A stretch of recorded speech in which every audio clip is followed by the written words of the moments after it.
বলিউডের রোমান্টিক ফ্রাঞ্চাইজির অন্যতম আলোচিত সিনেমা ইমরান হাশমির জান্নাত। এবার সেই ফ্রাঞ্চাইজির তৃতীয় কিস্তি নির্মাণের পরিকল্পনার কথা জানালেন প্রযোজক বিশেষ ভাট। শুধু তাই নয়, জান্নাত 3 এর গল্প ও চিত্রনাট্য তৈরির কাজও শুরু করেছেন তিনি।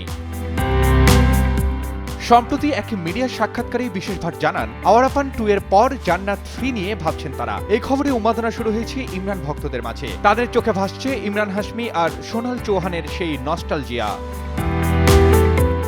একদিকে প্রেম, অন্যদিকে অপরাধের অন্ধকার জগৎ, দুইয়ের টানাপোড়েনেই এগিয়ে যায় 2008 সালে মুক্তি পাওয়া জান্নাতের গল্প। সিনেমার গল্পের পাশাপাশি দর্শকের মনে জায়গা করে নেয় গানগুলো। দীর্ঘ সময় পেরোলেও এখনো দর্শকের মুখে সেই গানগুলো। জান্নাতের সাফল্যের 4 বছর পর 2012 সালে মুক্তি পায় জান্নাত 2। সেখানে ইমরানের সাথে পর্দায় চমক দেখান রণদীপ হুডা, এশা গুপ্তা। এবার তৃতীয় কিস্তিতে কি হতে যাচ্ছে সেটি সবচেয়ে বড় প্রশ্ন। ইমরান হাশমি কি ফিরবেন, নাকি নতুন গল্প আর চরিত্রে তৈরি হবে জান্নাত 3?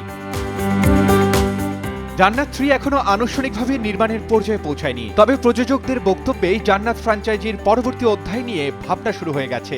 আবারও কি দেখা যাবে রোমান্টিক অর্জুনকে? প্রায় 1.5 দশক পর আবারও কি দর্শক পাবে সেই প্রেম আন্ডারওয়ার্ল্ডের জগৎ? সেটি এখন দেখার পালা। Desk report, Daily Sun.